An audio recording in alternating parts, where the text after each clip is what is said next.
Hello student of class 8. Here we will study through the video and welcome my class.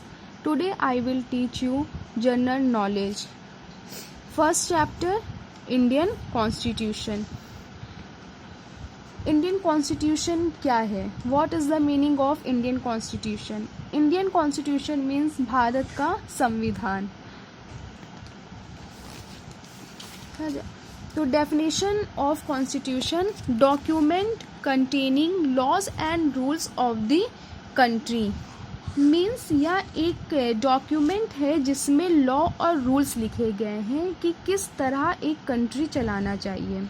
तो constitution एक ऐसा document है जो बताता है कि जो एक गवर्नमेंट है और एक सिटीज़न, वो दोनों एक दूसरे के साथ कैसे मिलकर रहे और क्या क्या रूल्स एंड रेगुलेशन फॉलो करें, जबकि जिससे एक कंट्री प्रॉपर तरीके से चल सके.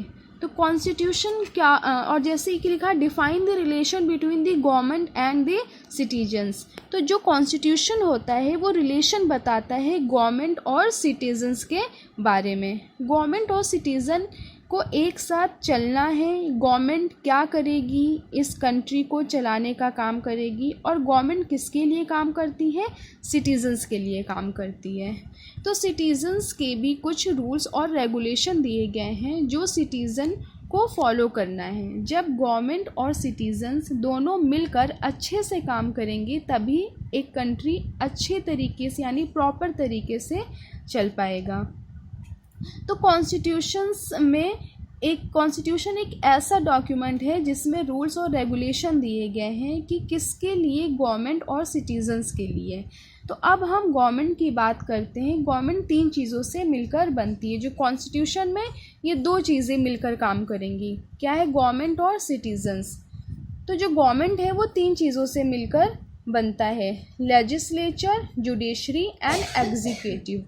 तो लेजिस्लेचर मीन्स क्या होता है? Law making, means parliamentary. तो लेजिस्लेचर का वर्क क्या होता है? लॉ बनाता है, मीन्स कानून को. And next is judiciary. Judiciary means होता है न्यायपालिका. तो न्यायपालिका में क्या क्या आता है? जैसे कि supreme court, high court and district court. तो इनका काम क्या होता है? जैसे आपके जुडिशरी कोर्ट्स का वर्क क्या होता है? Interpreting the law. मीन्स कि जो लॉ बनाया गया है लेजिस्लेचर्स के थ्रू, तो उसको चेक करते हैं. मीन्स जो लेजिस्लेचर्स के थ्रू जो लॉ बनाया है उसे कौन चेक करता है? जुडिशरी. फिर मतलब कि जो लॉ बनाया गया है क्या वो सही है, क्या वो हमारे कॉन्स्टिट्यूशन के हिसाब से है. तो ये किसका काम है? जुडिशरी का काम है, मीन्स न्यायपालिका का. फिर नेक्स्ट इज एग्जीक्यूटिव. तो एग्जीक्यूटिव मीन्स क्या होता है? Enforcing the law.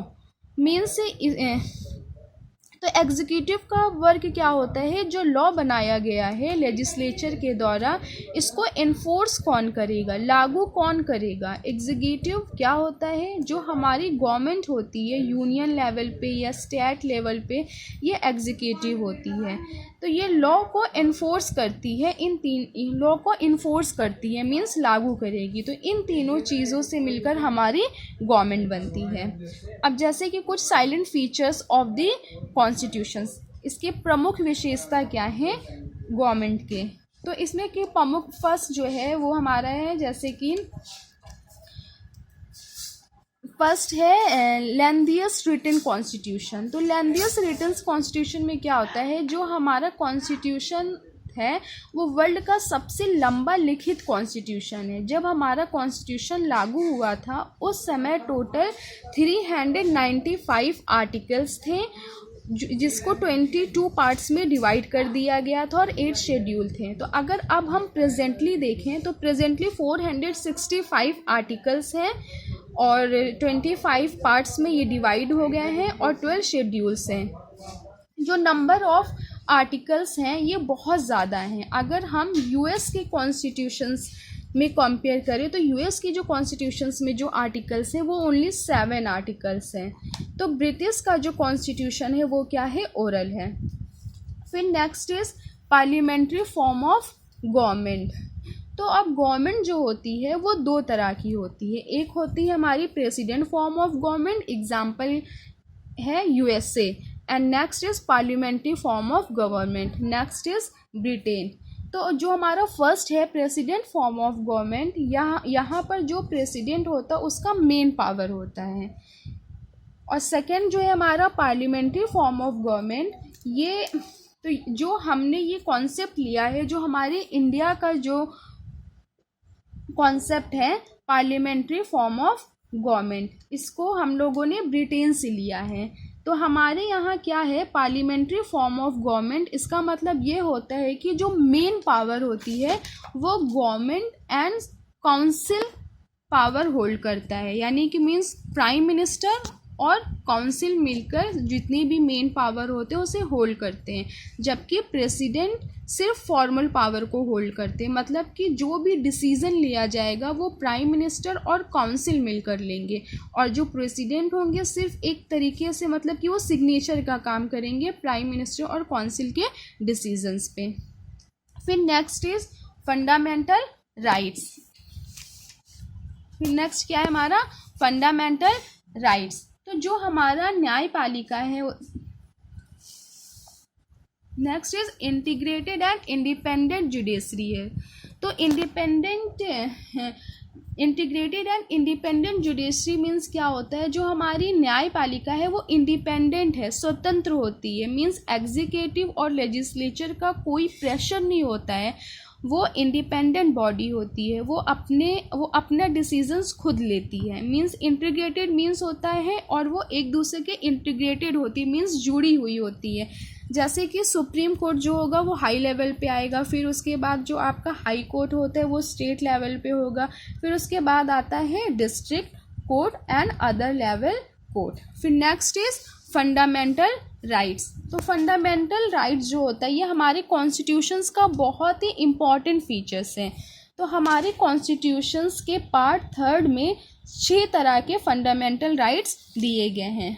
फर्स्ट क्या है राइट्स ऑफ इक्वलिटी, वो आर्टिकल्स 14 to 18 के बीच में आते हैं।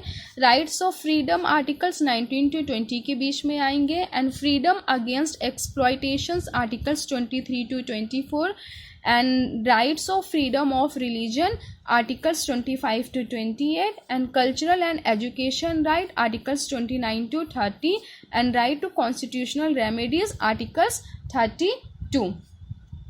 मीन जैसे फंडामेंटल राइट्स मतलब कि एक तरह का एक डेमोक्रेसी का प्रतीक होता है, इसमें देश के नागरिक को कुछ राइट्स दिए गए हैं। अगर उनके राइट्स का वॉल्यूशन होता है अंडर आर्टिकल्स 32, तो वो सिटीजन्स डायरेक्टली सुप्रीम कोर्ट में जा सकते हैं कि राइट्स का वॉल्यूशन हुआ है, हमें जो राइट्स मिला है उसका वॉल्यूशन हुआ है और आप इस मैटर को देखें। तो ये फैसिलिटी दी जाती है आर्टिकल्स नंबर 32 के अंडर, जिसको कहा जाता है राइट ऑफ कॉन्स्टिट्यूशन रेमेडीज। फिर आपका है नेक्स्ट है हमारा फंडामेंटल ड्यूटीज़।